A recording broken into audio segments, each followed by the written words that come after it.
good morning. Down in the local forest this morning.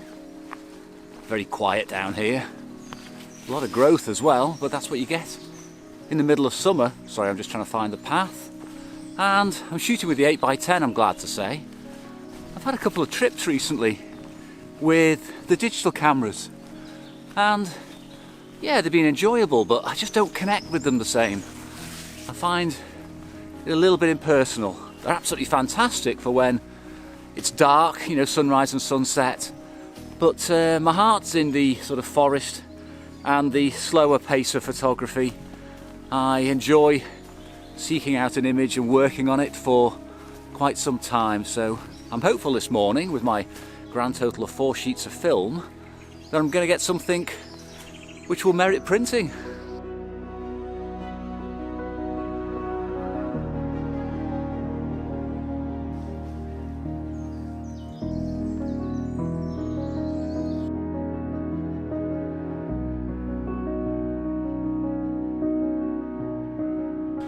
Now, I was really hopeful I could have made something of this scene you can see behind me.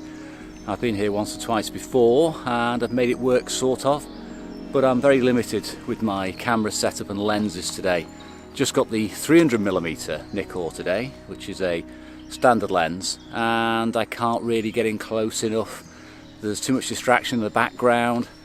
I've spent about 20 minutes trying to make it work, but it just won't work, and I'm not prepared to spend a lot of time fiddling with the camera for something which just isn't worth it. So I'm going to move on, walk around the side of this flooded moss and see if I can find something which catches my eye. Something I was going to ask as well is, do people have any suggestions as to how I can actually carry the 8x10? I've got it in an old rucksack at the moment, which is okay, but it's a bit of a tight fit, and I've also got it covered in bubble wrap and a bit of old cloth to protect it. So I'm really looking for ideas as to how to lug this thing round. It just won't fit any of my camera bags. I've seen a few videos. Obviously Ben's done his. He's got a sort of deluxe solution. I'm looking for something quite basic and cheap, because I am basic and cheap. So if anyone's got any suggestions, please let me know. Now, the last thing I wanted to do this morning was get off the beaten track and end up fighting my way through the undergrowth. So obviously that's exactly what's happened.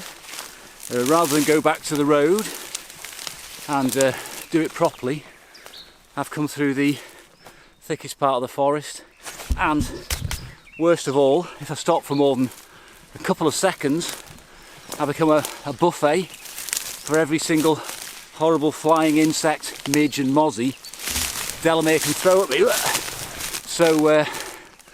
So far, no good.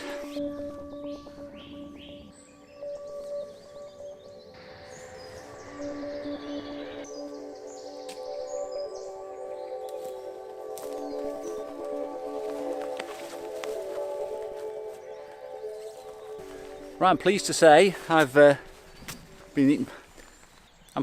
got a composition set up behind me here. I'm also getting eaten to death, so I'm going to try and make this brief. I've got some trees and a bit of stagnant water, and I'm using my 300mm lens. Now, last time out I had a 240mm Fujinon. I found that a bit short though. Very traditional. I like the standard lens. I like the sort of fixed focal length of the old 50mm, which I used to have on my Nikon. So this is equivalent to about 45mm. And I've got it stopped down to f45 to make sure that this time, unlike last time, I get plenty of depth of field. Now, the image has got no movements on it. It's quite straightforward.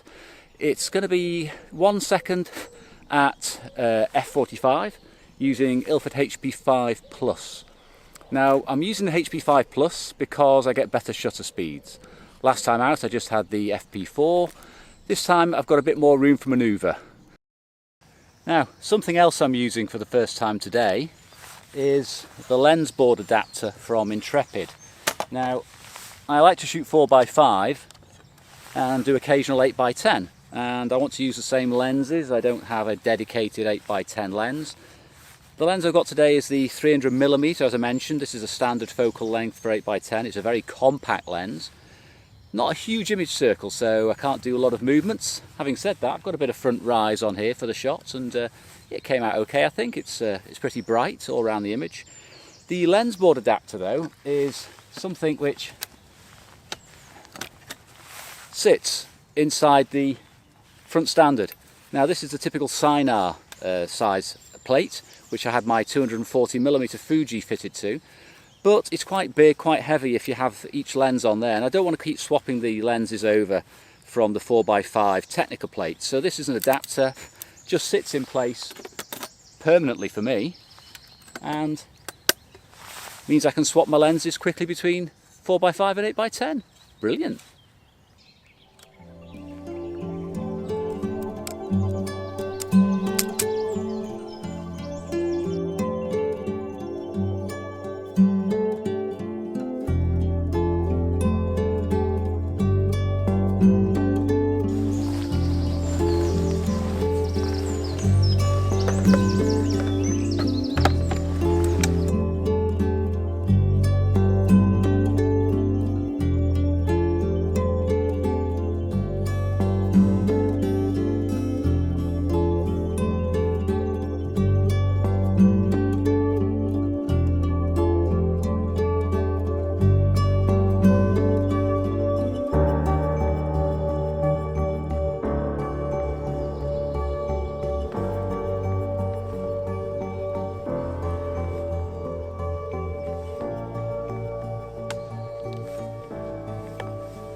Right, well that's me done. I've got my 2 frames, got a backup shot there just in case, and I'm going to head back now. I think I'll give them a quick develop, get them scanned, see what they look like. So from me and the midges, thanks for watching.